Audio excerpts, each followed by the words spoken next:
Ladies and gentlemen, RotoGrinders, welcome back to the Week 12 DFS Roundup here on Grinders Live. My name is Alex Dunlap. I'm the host of Roster Watch on SiriusXM, Fantasy Sports Radio, Saturday nights, 7 to 9 p.m. Eastern, Sunday mornings for the Epic Game Day edition, 7 to 9 a.m. Eastern, leading right into Dan Bach and Chris Prince's RotoGrinders show there on SiriusXM Fantasy Sports. Joining me, as always, the keeper of all the hot takes, the man of the most fiery Twitter fingers. You know him from his work here on Grinders Live, from his tournament tactics packages for all of the sports. He is TheSeige, CJ Kaltenbach. Siege, what's going on, brother? Not much, man. Just another unit in my pocket. Feels good. Another unit, another 3 units. Did I go 3-0? Yeah, you forgot about. You're just thinking about the now. Even though I told you Blaine Gabbert was going to goat, which he did. Oh my God, he had 2 short fields. He was exactly as pathetic as you laughed your ass off for me saying that you could play him in cash, but I did not play him in cash. I played Tom Brady. I actually had an amazing week last week, especially on the Thursday through Monday slate.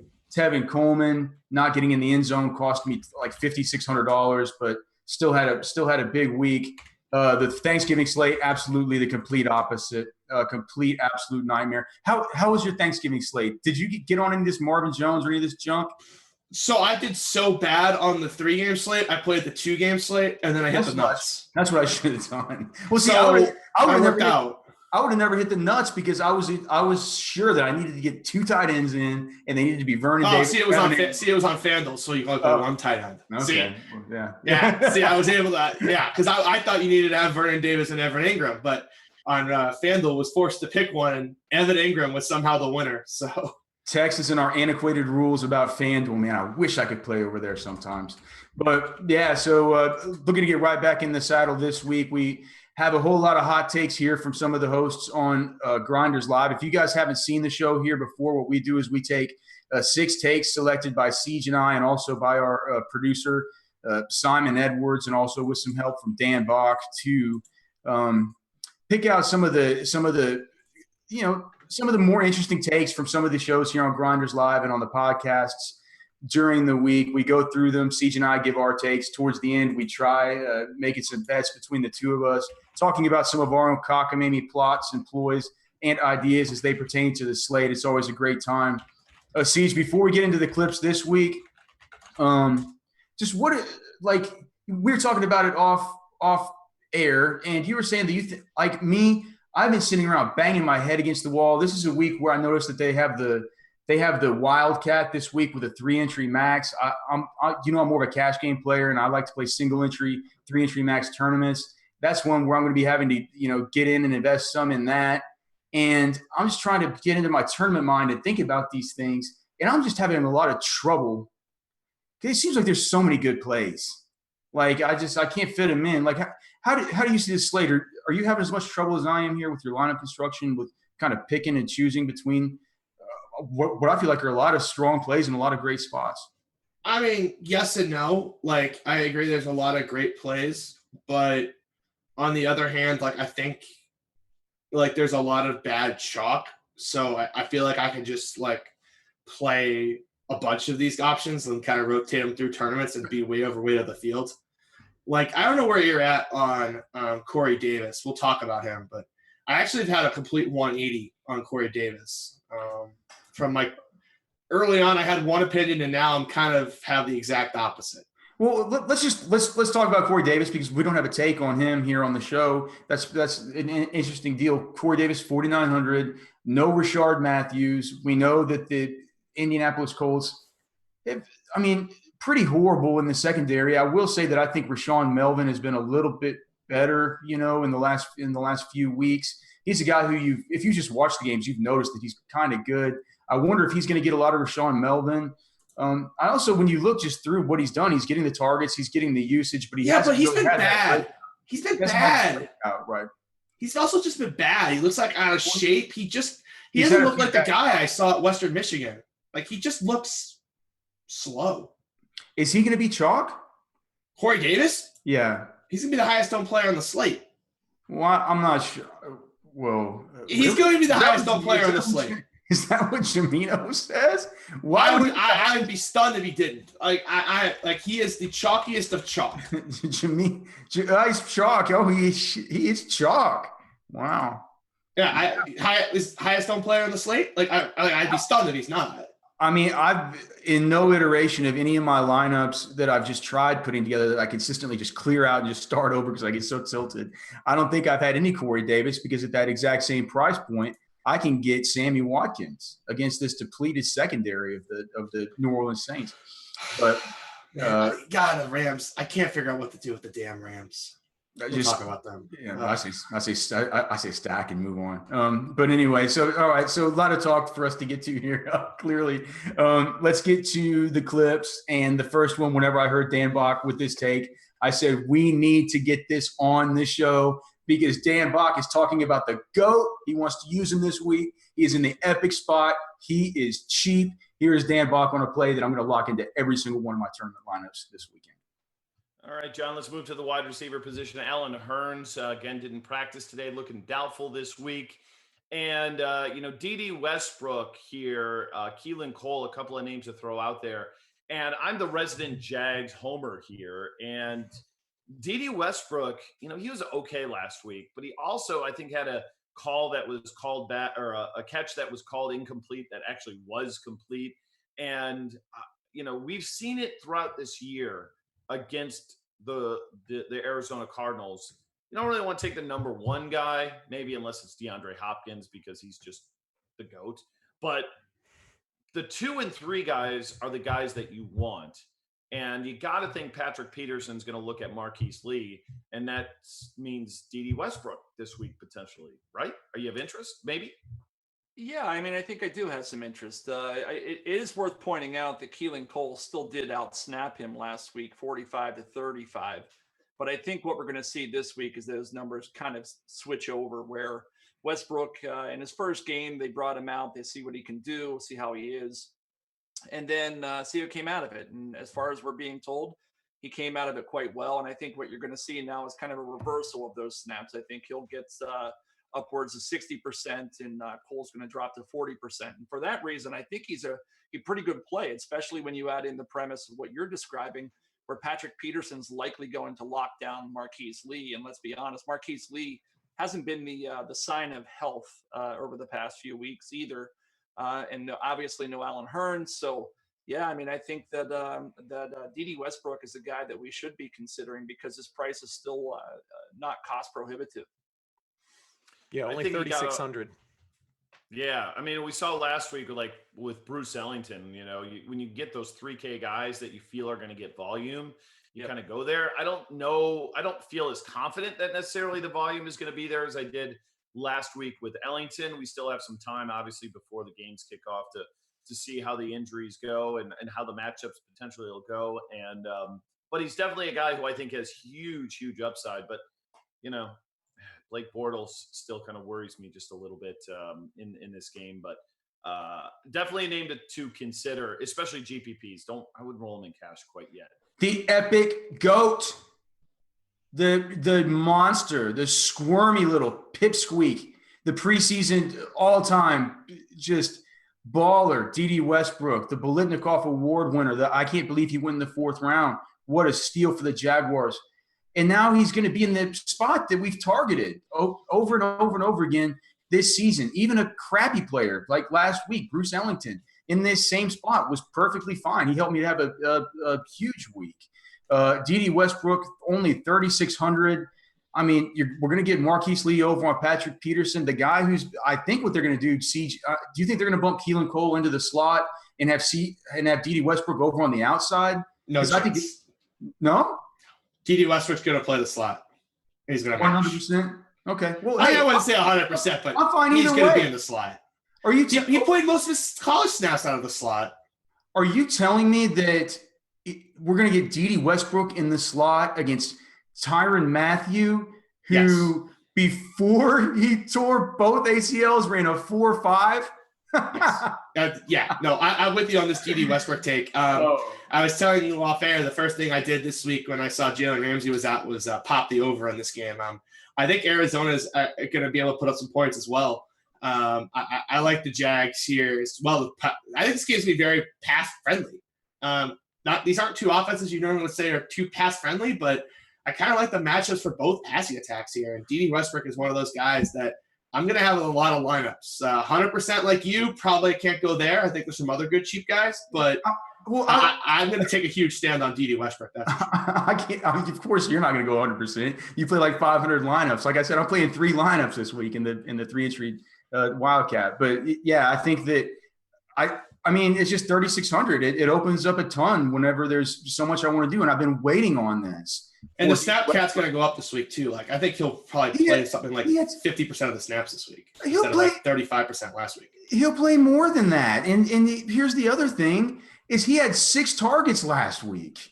I mean, and I think he played. Let's see. Let me pull up the exact snap count. I think it was 35%. I think I looked it up this morning. Let's see. Dede Westbrook last week. No, 45% of snaps. 45%. I think he'll be. 45% of snaps, 6 targets. If he gets that thing up to 60, we're going to be looking at something like 8 targets. 8 targets for Dede Westbrook. I mean, in the epic dream spot. 8 could be low. Especially if he's in the slot. He's going to play the slot. Why wouldn't he play the slot? I just think that they might bump Keelan Cole into the slot. Why? Dede Westbrook's played slot his whole life. Why are they going to change it now? Well, he didn't always play slot at Oklahoma. He played the he played the vast majority of his snaps out of the slot. Come on. I chart every single Texas game, and he played a lot of X versus Texas there in his. That's versus Texas because you guys didn't have an X corner. Like it's a little different. That's very true. That was, and also Holton Hill was, I think, suspended for that one. So I think Dede Westbrook certainly, I love him. We've talked about him. I'm looking at Chris Cimino's ownership percentages right now here behind the paywall at RotoGrinders. It looks like he's only going to be 7.5% owned. So I'll take the over on that. By the way, even if you only get a little bit of him, you can be a little bit above the field, but he's going to absolutely crush this weekend. Any interest in any other players in this game? You said it's going to be kind of pass happy. John Brown's out. You always hate Larry Fitz. I always kind of hate. No, I like Larry Fitz this week. Oh, really? I don't think Boye can cover him in the slot, so it's going to be their slot guy, and I think Larry Fitzgerald can have a lot of success in this spot. Who's in the slot? Is it Aaron Colvin? Aaron Colvin, right? Yeah. And Fitz is just so cheap at 5,600. It's just like he's one of those guys that I kind of just keep clicking on. I'm like, well, this is 10 targets in a good spot for 5,600. Like, yes, I will click you in. You're better than Crabtree, Demarius, and Cooper. So I'm going to go ahead and click you in like every time. I love Larry Fitz. And if you're playing the late slate, a guy who I think is going to play more snaps this week, and I should go see what he actually played last week for snaps. But I think you're going to see DJ Foster get a bigger and bigger role here as the season rolls along. He played a few snaps last week for sure, but I think kind of like Adrian Peterson, obviously not their future. So as they kind of become more and more relevant for the playoffs, I think you're going to see DJ Foster start taking more and more snaps kind of as the season rolls along. So maybe if you're in a deep fantasy league, he's a guy worth stashing because he played 16% of the snaps last week, and I think that number is only going to go up from here. Do they have him playing running back or wide receiver? Running back, kind of a pass catching third down guy. But I could see that role expanding, as kind of like they get more and more out of playoff contention. Yeah, DJ Foster always a guy. You probably know about him because he was always a sort of a sneaky Patriot sort of preseason play, baby. Preseason kind of guy. Yeah. Yeah, sure. I think I think I took him in. If you're in a league with me, you're not going to find him because I took him everywhere. I saw you played snaps this week, and it was like $1. Welcome to like my last bench spot because come fantasy playoff time, if he's playing, all the snaps, like oh boy. Especially now that we know that there's no chance that they came out with this week saying there's no chance that David Johnson's coming. Yeah, because they're out of the playoff hunt. So like I don't think it's a coincidence. They're like, oh, we're out of the playoff hunt, and now you're going to see DJ Foster starting to ramp up the snaps a little bit. All right. So nobody here looking to the playoffs just yet. They're all interested in the daily information for this week. So I guess you know what? He's a play on the 4-game slate. You think so? I play him on the 4-game slate. With Andre Ellington gone and AP just being an old kind of decrepit old man. Yeah, what happens if AP twists his ankle in the first quarter? Which is very possible. I mean, here's the other thing is that I think that I just don't think you're not going to be able to get the traditional run game going on the Jacksonville Jaguars. No, anymore. you're not. It isn't a run funnel anymore. It's gotten much better with Marcel Darius. Yeah.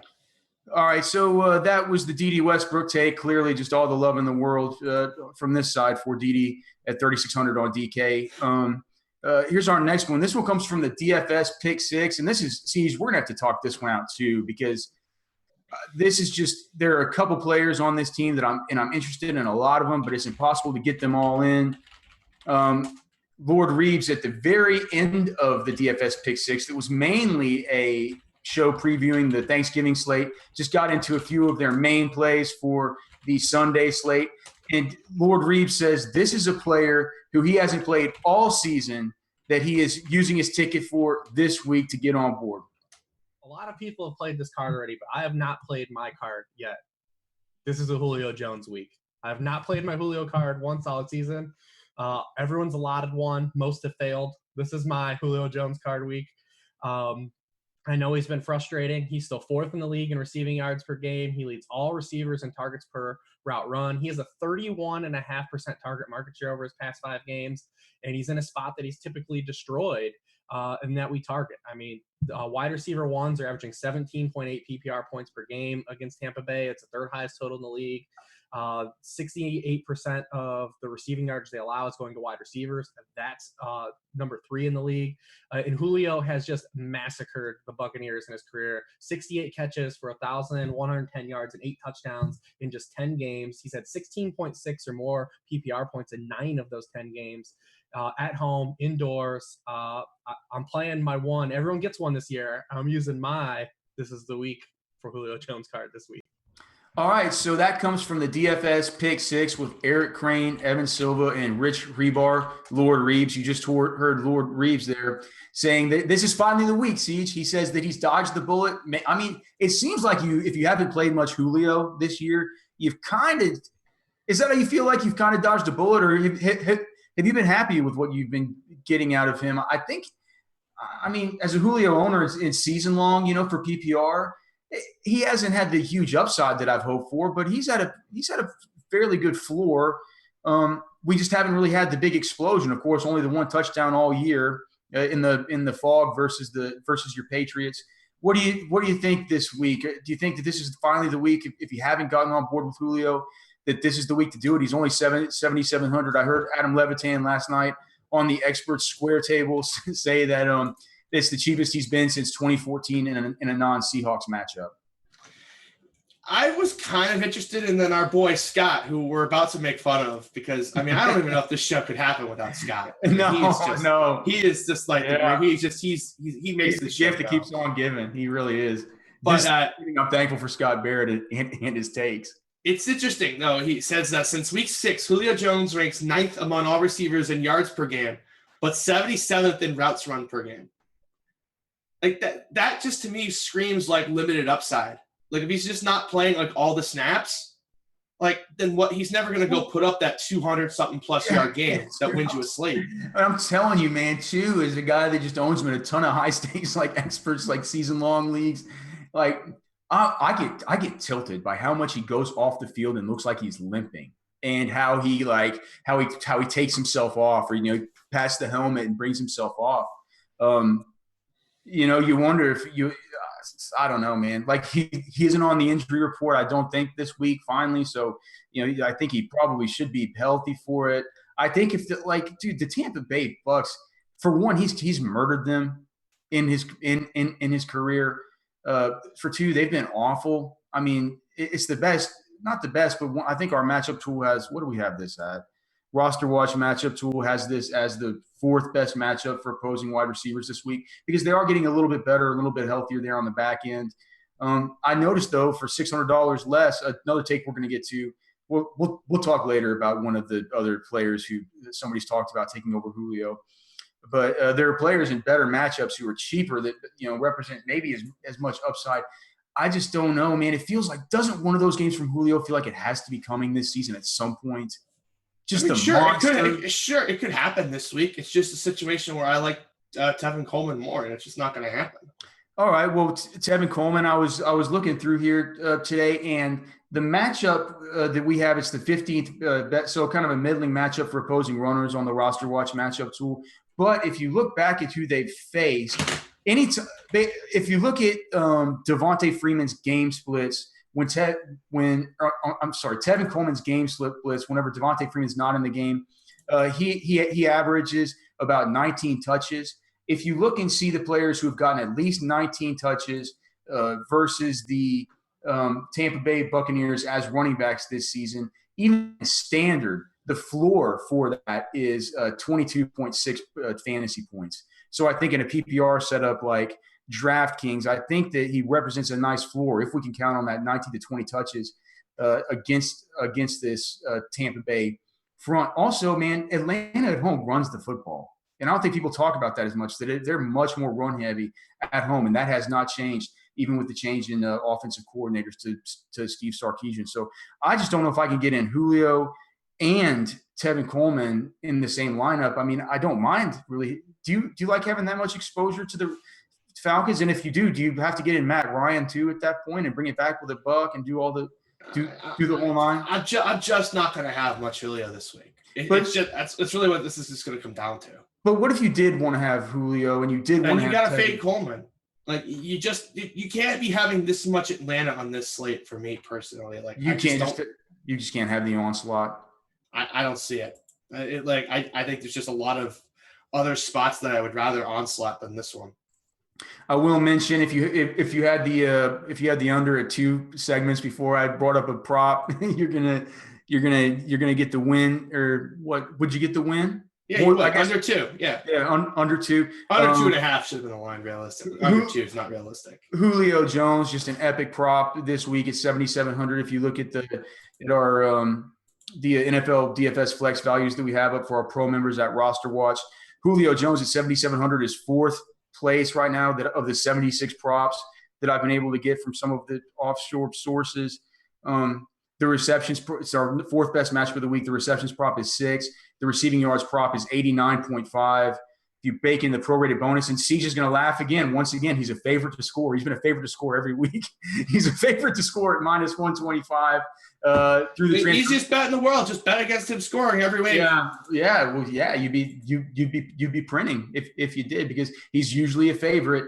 21.28 is the projected scoring just from the early prop on him. That's 2.76x on that 7,700 price tag on DK. Only 3 players with better props as far as in comparison to their pricing on DraftKings. And generally, a guy that's 7,700 isn't that high a value. It's just the one thing that I keep thinking back to is maybe Julio is a value this week, but I'm really, really struggling with what I'm going to do with Julio, what I'm going to do with Tevin, because Tevin at only 6,500. I think, Siege, you're saying that you would go with Tevin over Julio, but are you going to go with Tevin, or are you just saying in a hypothetical? All right. Yeah, okay. We'll talk about that later, though.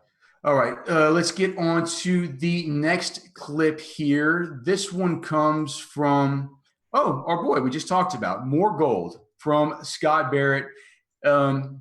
Very interesting take about a very, very crappy quarterback. Scott, let's go dumpster diving here. And there are some really intriguing dumpster plays on DraftKings this week. I'm looking at guys like Matt Moore could possibly be in play. CJ Beathard against this Seattle defense that just doesn't really look right good. But you're going to the biggest dumpster possibly of them all in Paxton Lynch. But this has much more to do with the Raiders defense than Paxton Lynch. Yeah, man. Don't love Paxton Lynch as a talent, a guy who couldn't beat out Trevor Siemian earlier in the season. But it's the single best possible matchup, and he's cheap enough on DraftKings.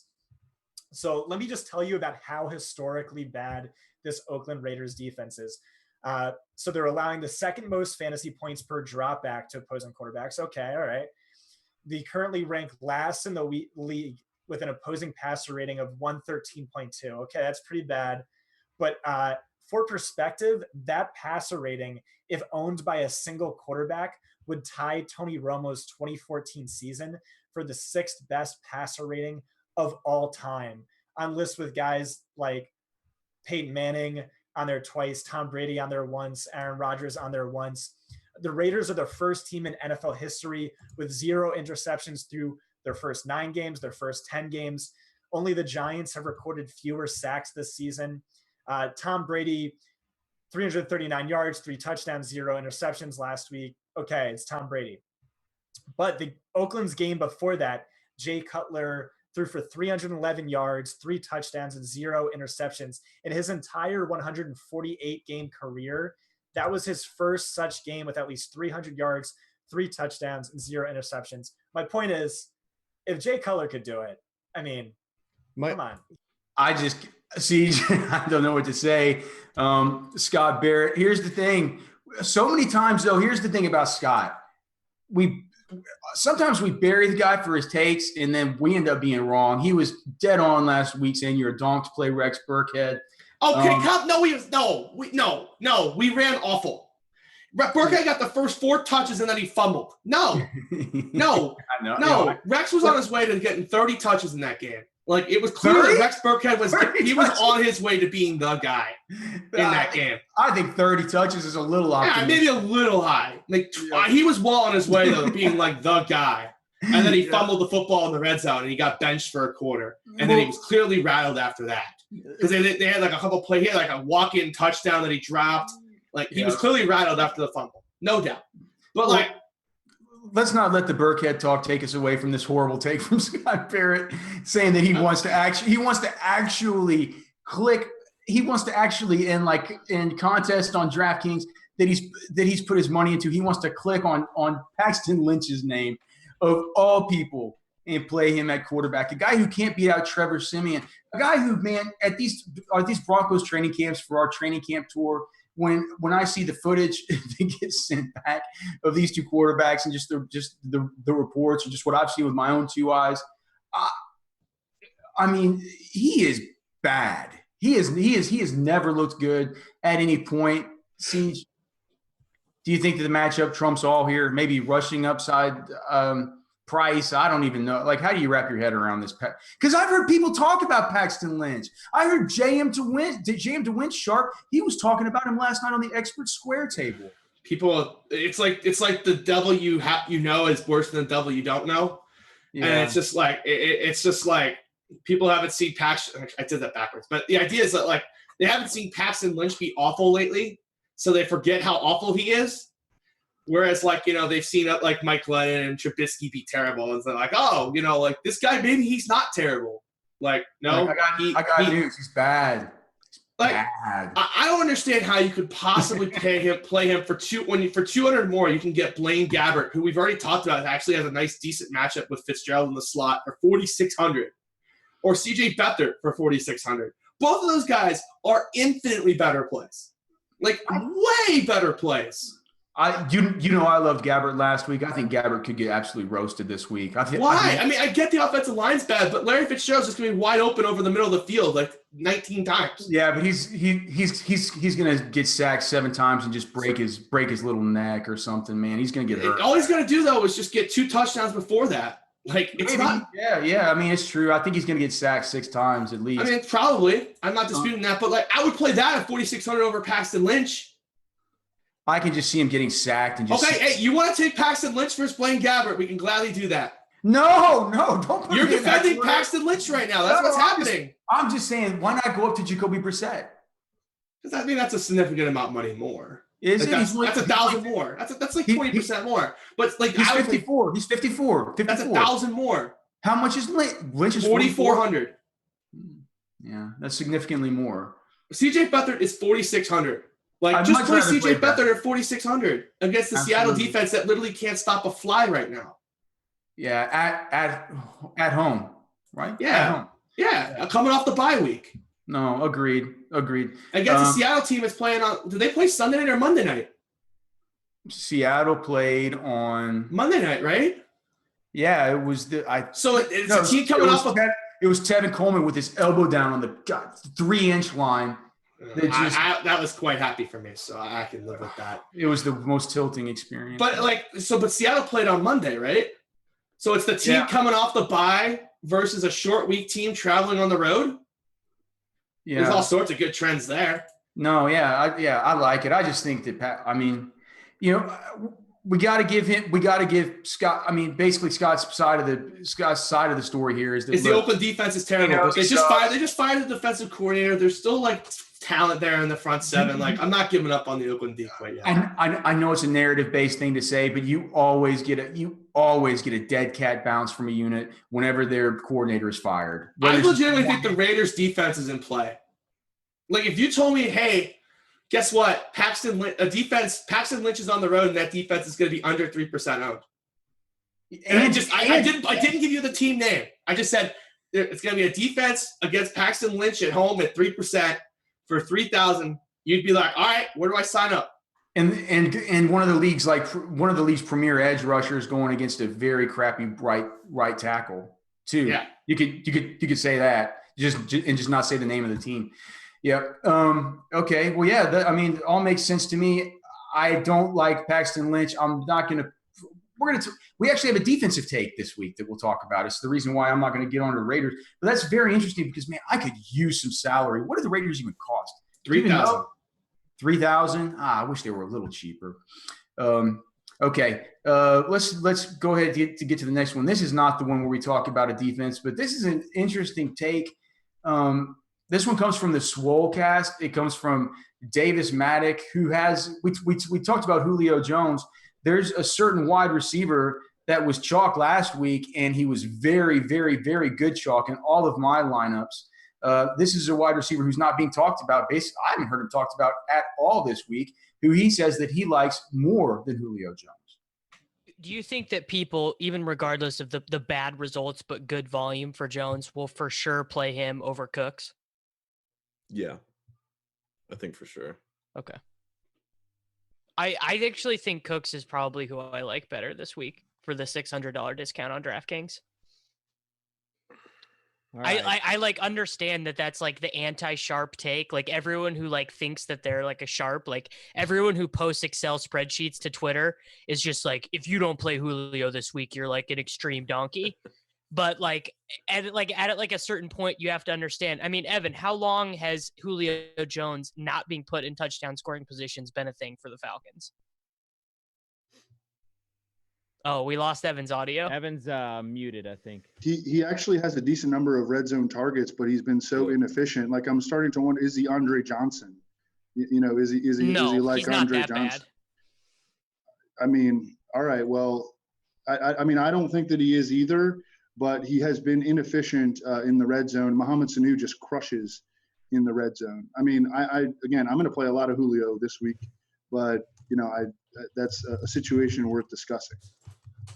All right, so there we go. That was from the Swolecast. That was Davis Maddock, and the player that he likes better than Julio this week, much to the consternation of some of his co-hosts there on the Swolecast, is Brandon Cooks, who exploded last week in Mexico City. An absolute monster, a predictable monster, because he was going up against slow corners. It was only a matter of time before he popped off the big play, before he took the top off the defense, which he ended up doing. Also got a bunch of volume, as Siege was talking about as we were off air. Siege, how do you feel about that? Brandon Cooks is only 7,100 on DK. Julio Jones, 7,700 on DK.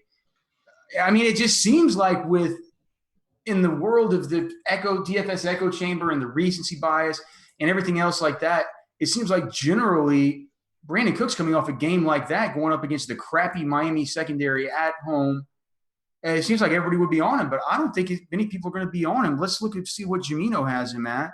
Jamino has him at only 15% ownership. That's like half the ownership of guys like Corey Davis and Cooper Kupp. Yeah, I mean, I agree with the take. I'm just not on Julio this week. Like, I think Cooks' target share with Chris Hogan out is through the roof, and they're not using Gronk. Like Gronk for me is not even DFS relevant right now. What? Like they're just not even.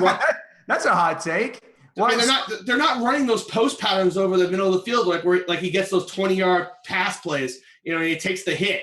Like, they're not running those plays this year. And without those plays in the playbook, which I'm sure they're there, if they ever needed it. But Like they're just running like these kind of out yard passes. He gets out of bounds, or he takes like a hit that's not, like not a safety running full bore at him. Like without like the full Gronk route tree, I just can't play him. And there's no Hogan, so it's basically Cooks. And we've talked about Xavier Howard. He's not what they thought, but they're still leaving him out on some islands. And I don't think that's going to work out very well against Cooks. They keep testing him, dude. They keep trying. They're like, hey, they keep leaving him out there in one-on-one. And you do that against Tom Brady and Brandon Cooks, that's going to end up with Cooks walking to the end zone at some point. All right, so we talked about it all. We talked about it off air when we were even trying to even make a lineup with these guys. But you like who are the guys that you said you like better than Julio in that same price range? Thomas, Cooks, Doug Baldwin, who's by the way like getting completely lost. Slots against San Francisco, and then who's the other one? T.Y. Hilton. And slots against San Francisco, we were off that to begin this season, but ever since Jimmy Ward, Jaquiski Tartt both gone, all bets are off with those slot wide receivers against the 49ers. So I completely agree there. It doesn't seem like that many people have been talking about Doug Baldwin this week, while it seems like a ton of people have been talking about Russell Wilson being chalk. We can talk about Russell Wilson and Doug Baldwin and then being chalk a little bit later. I don't think any quarterback's really going to be chalk. I think it's going to be spread out a little bit. It seems like a lot of people have their own wild ideas and their own favorites this week. So let's just go ahead and get to the next clip. This is one that this comes from the Expert Square Table with JM to win and Adam Levitan. It says, this is a take from JM to win that he says that there's a cheat code this week. I just think this is I think if you use this cheat code, you are cheating yourself out of cash. That's the one I was going to use. I'm sorry to steal it. Now let's get to the clip from the Expert Square Table. Last week you texted me on Sunday about what I called the cheat code, which was Crowell and Duke Johnson together, playing them like a single high-priced running back. And I would argue that the roster spot is just more valuable than doing that.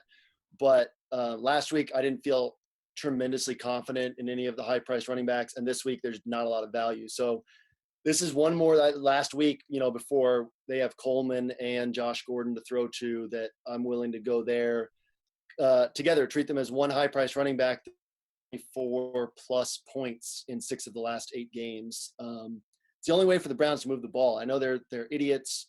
They don't know what they're doing. Hugh Jackson is he's a guy that we used to like when he was with the Bengals. We used to call him a talent optimizer. He was a guy that we felt strongly about. I think he's just in over his head as a head coach. But I do think that Crowell and Duke Johnson is, once again, a viable way to expose yourself, probably to 24 to 31 points and treat it as one high-priced running back and just say, look, there's my value, and I'm hoping for 25 to 30 and move forward from there. Siege, how can I play Isaiah Crowell in DraftKings? Duke Johnson, I've been fine. Dude, how can I play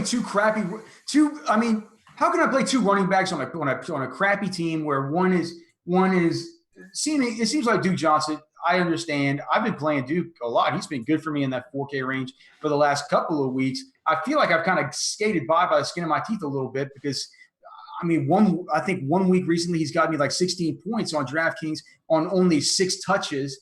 So I feel like I've gotten a little bit lucky with my Duke Johnson exposure. I would never, ever, ever, ever think about getting Isaiah Crowell in a DraftKings lineup in an efficiency-based lineup, knowing how game flow dependent he is, and also knowing that the offensive coordinator came out this week and said they need to get Duke Johnson more involved. How do you feel about this and just the general theory about putting 2 running backs from the same team in one lineup as a way of saying that you could probably get 24 points out of those 2 guys, which is about a 12-point each average, and then you can load up at the other positions with players that you like? There's just no way. Like, Rex Burkhead's 4,300. Like, talk about the ultimate flop lag. Like, this is a great Rex spot. Like, James White is basically just like a platoon guy at this point. And I think he even got extra snaps because Rex fumbled. Like, I guess if Rex fumbles again, you're in trouble. But, like, 4,300 unowned. Like, last week he was super chalked at 38. Like, this spot is better than last week's. Same spot. I don't think it's better. I think it's the same. I think it's a little better. Why? Because they're at home? Yeah. And I just think that they're gonna run a few more short patterns. Like I think they were willing to like throw more deep patterns against the Raiders because the Raiders corners and safeties are that bad. Like Miami safeties and secondary are bad, but they're not that bad. I just don't think they're gonna be running as many deep balls. I'm telling you, man, Rashad Jones is a good safety. Is he hurt? No, he is a good safety. That's what I'm saying. Like I mean, it's not a good secondary in general, but it's way better than the Raiders. Right. So I don't think it's the game plan is going to be, run, play action bomb, run, play action bomb. It's going to be more of a, spread them out, they can dunk type deal. I don't mind the Duke Johnson call at all. I mean, I don't mind that. It's just like I just don't think it's there's enough value this week. I feel like that if we had a whole week to talk about this slate, I feel like people would be a lot more comfortable with the value because they would have heard everyone talk about it. There's still value on this slate. I know Cleveland's extremely good against the run, but Joe Mixon's getting all the work now at 44. Rex Burkhead, Carlos Hyde at 55 is way too cheap. J.D. McKissick, we're in a game where it's they're going to San Francisco is one of the fastest paced teams that there is. He got 60% of the snaps last week. And Seattle can't run, so they just run a ton of plays by nature, even if they'd like to play slow because they have so many incomplete passes. Well, just before we get on to the next clip, let me just tell you in my Vegas props tool over at rosterwash.com for our pro subscribers, the two top props of the week on a point per dollar basis. Joe Mixon is the very top one versus Cleveland for 4,400. He has a 2.5 receptions prop, which I think seems low. The rushing plus receiving yards prop 74.5, and he's plus 110 to score. That's projected scoring at 12.81. That's 2.91x value, and number 2 is J.D. McKissick at San Francisco at 3,700. He has a 3 reception prop and the rushing plus receiving yards prop of 52.5, and he's pretty good odds to score at plus 150, much better than he's been all season long. He's generally a plus 300, plus 400 kind of satellite back guy. So that's projected scoring at 10.65, 2.88x, the 2 highest on the whole entire sheet there of 75 props that I've gone and collected so far. So I do agree. I think that there's good value down there at the bottom, and I've been thinking about those two players myself as a way that I can get into some of these higher dollar stacks. I even forgot my favorite too. I forgot Devontae Booker. Devontae Booker with another top 8 excellent prop at 3,700, 2.5 reception prop with a 58.5 rushing plus receiving yards prop himself. So only plus 300 to score, which seems a little bit odd. But dude, plus 300? Yeah. I would absolutely hop on that one. Plus 300? Plus 300. He's definitely way better odds than plus 300 to score. These are early props from offshore books. So Vegas, all those prop bets are soft. Let's go on to but no. I was gonna say we talked about Paxton Lynch earlier. No one's talking about any of these Denver runners, and it feels kind of gross, but it seems like Devontae Booker's taken over that job. Denver Broncos insiders who I've spoken to say that this thing is shaping up to be a backfield of Devontae Booker and D'Angelo Henderson next year anyway, and they're going to be shifting more to him now that Mike McCoy is out of there. So I think that Devontae Booker is a perfectly reasonable play, and he's down there at 3,700. So an excellent prop coming for him too. So certainly somebody else we can keep an eye on. And then let's go to the final take. This was the defensive take that we talked about. This comes from the Sharp DFS analysis show with Chris Raybon, Chris Gimino, and Warren Sharp, which airs as the nightcap on Fridays after the Swolecast and the Experts Square Table. This is Chris Raybon talking about a defense that you just cannot fade this week. I just think, as Warren alluded to, the Jaguars, they're every position on defense, save for maybe that cornerback spot without Ramsey, but everywhere on their it's not even about their cornerback. It's about their front seven. And Arizona's front offensive line is very, very poor. If you look at their Pro Football Focus ratings, they have no offensive lineman starting with a grade over 52.7, and that's out of 100. Meanwhile, the Jaguars front seven, everyone is graded above 77.8. So that's just a mismatch. I think that the Jaguars, they've scored 20 fantasy points 4 separate times this season, the Jaguars defense. And that is more than all but 6 other players on the DraftKings slate. So, I mean, you're looking for upside, and there's like 6 or 7 large home favorites, and there's just a lot of large favorites on the slate, and the Jaguars are the most expensive one. So that being said, I don't think their ownership is really going to be, commensurate with what their upside is. And this is a kind of a tough slate in a way where there's not really any gimme plays, at least not as we speak right now, where they're just, guaranteed to hit value at a real low price. So, I mean, yeah, the Jaguars are 41 on DraftKings, for example, but they have that 20-point upside that there's not, out of all the players in that salary range, the Jags D might have to be the most likely to hit 20 points than any of, the other players you might find at even a position like receiver or running back or something like that. So I really think that you got to give consideration, even though they're the most expensive defense and it's kind of a tight slate. I think you have to give consideration to paying up for that Jaguars defense. And then on the other side of the ball, I think Leonard Fournette is somebody that's probably going to go a little bit overlooked, just because there's other running backs that have kind of been killing it a little more lately. The Saints running backs, Kamara and Ingram. You got Gurley in a smash spot, and you got Kareem Hunt in a really good matchup. I think people are still going to want to attack that as well. And so I don't really hear too many people talking about Fournette right now, but I think stacking him with the Jags defense is quite interesting. You probably get him at a pretty low ownership compared to the other stud backs. All right, so that comes from Sharp DFS analysis with Chris Raybon, Warren Sharp, and Chris Gimino, who does the ownership projections. And coincidentally, Siege and I were just looking at the defensive ownership projections. And the defense that they were talking about there, the Jacksonville Jaguars, the highest cost defense on the slate is actually only projected as the 3rd highest ownership percentage defense on this slate.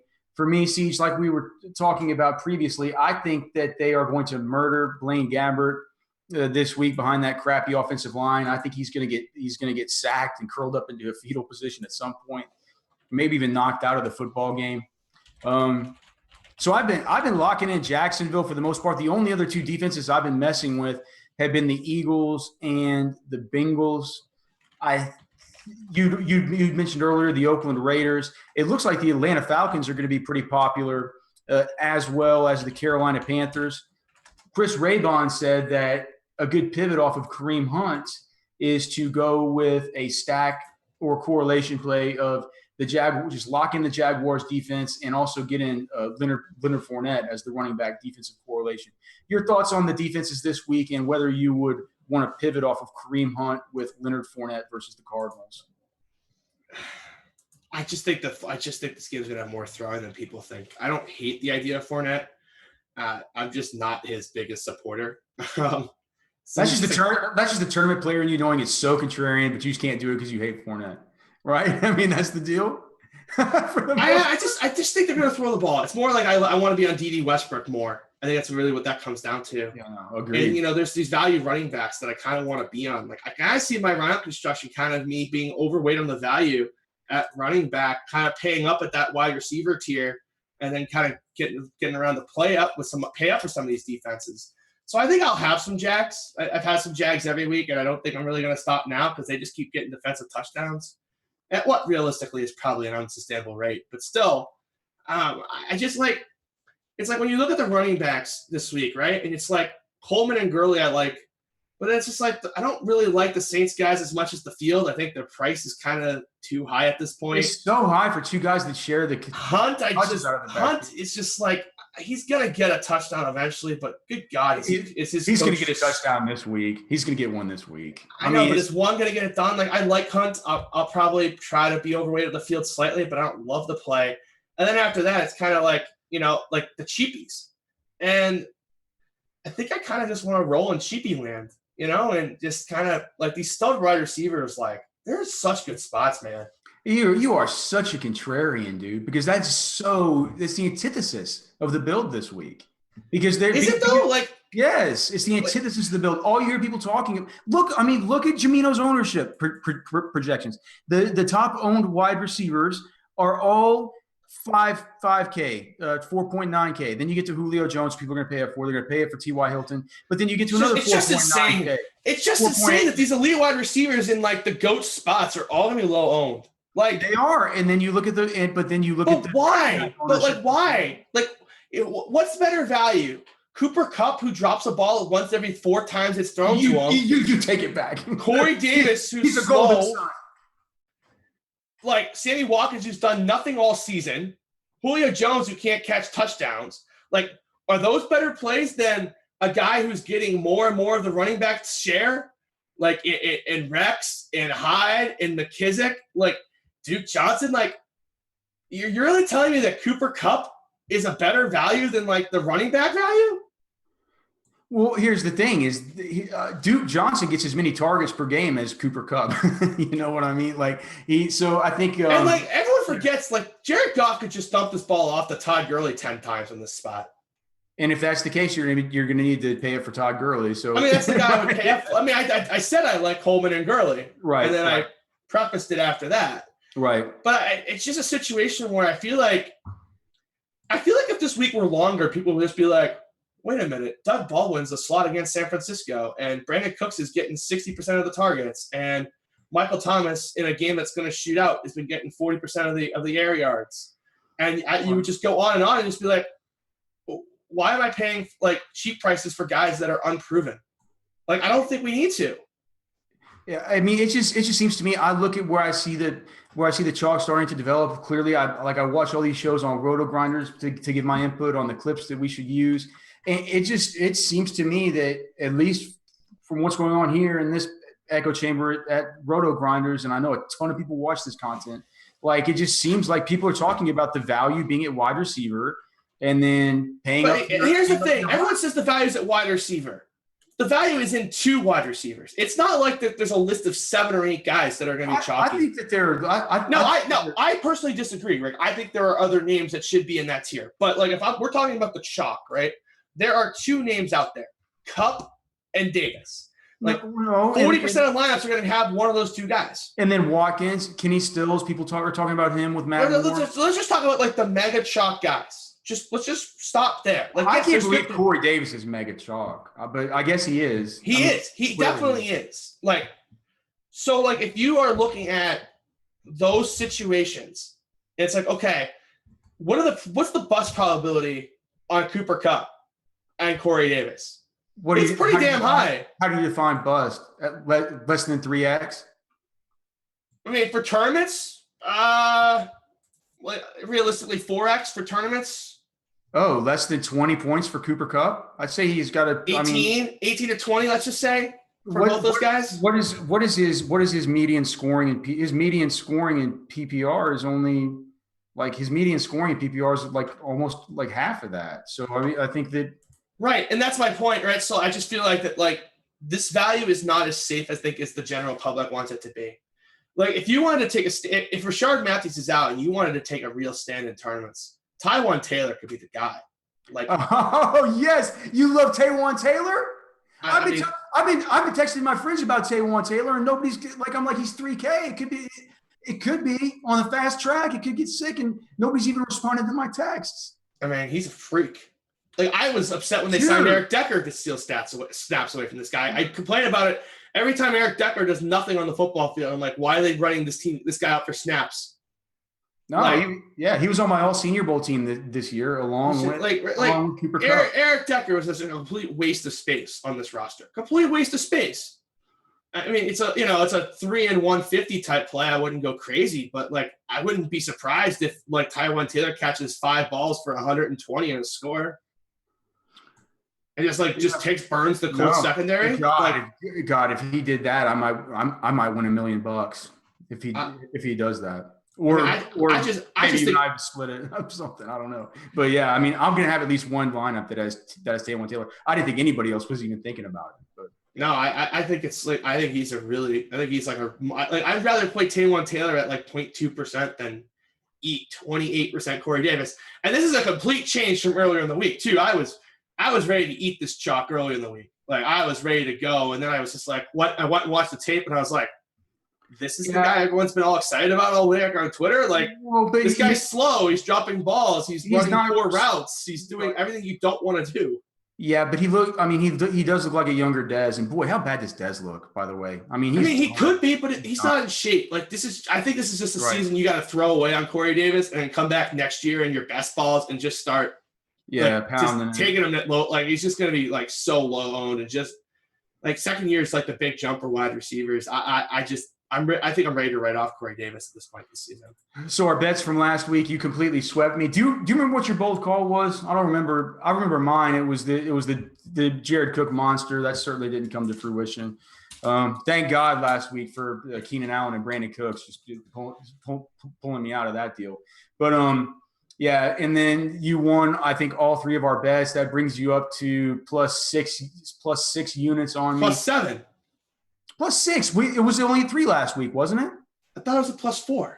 If it's a +4, then it's a +7. We'll go back and review the tape. I think it was a +3, but we'll go back and review the tape. So it's either +6 or +7. Either way, it's looking good for either way, it's not looking good for me. And those were I took Kareem Hunt versus Melvin Gordon, who wasn't even that good, and Todd Gurley wasn't even that good, but Kareem Hunt just busted. And then, of course, the Houston defense versus the Arizona defense, which I didn't know until just now. We were talking on Twitter with Big T, and you said you won that bet. I was about to tweet you back and say you didn't win that bet. I thought I had it won, but no, you had that bet won. Because Tom Savage went for 250 and 2. Unbelievable. 250 and 2. As predicted on this show. I didn't even go back and look. I said, there's no way Siege won that donkey bet. Of course he did, because Blake Gabbert's awful and threw some interceptions for me late in the game. Got the job done. You call him by his correct name. That's Gabbert the GOAT. It's just the guy who didn't want to play him this week over Paxton Lynch. I think he's going to get hurt this week. So I can't really think about anything we've disagreed on that much during this show.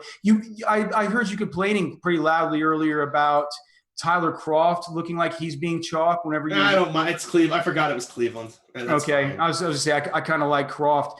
Do you want to take? You said you like. All right. How about maybe I get some exposure to Julio Jones and you pick one of the? Do you want to maybe go Michael Thomas versus Julio Jones? Yes, absolutely. I'll take Michael Thomas versus Julio Jones. I hate how quick. I hate that you insta-called that. Absolutely. I hate that you insta-called. Absolutely, we'll do that one. I'll absolutely take that one as well. I don't mind getting a little bit of Julio Jones, and which one of those expensive running backs do you like? Outside of Gurley, I'm not letting you have Gurley. Let's see. Out of the expensive running backs, Kareem Hunt. Kind of want to get. Anyone you'd rather take? Can I get Tevin Coleman versus Kareem Hunt? Tevin? Yeah. Sure. Yeah. Book it. All right, I'll take Tevin Coleman versus Kareem Hunt. I'll give you a little equity back. 1,500 of equity for that. See, I would pay $8,000 for Coleman this week. That's kind of where I'm at. So. Well, now I know how you are about Coleman. So if you're gonna have a high allocation of him. Let's get to our bold calls. My bold call of the week is in the 75th millionaire maker. That's going to be a Jared Goff, Todd Gurley, on like Sammy Watkins, maybe even Cooper Kupp stack. I guess they're going to bring it back probably with a Michael Thomas, maybe an Alvin Kamara, and then just fill it in with very cheap pieces around that. Siege? CJ Beathard puts up 24 DK points. 24 for almost 5.5x? Yeah. Unbelievable. You can only get the takes that hot here, ladies and gentlemen. This has been the Week 12 DFS Roundup here on RotoGrinders.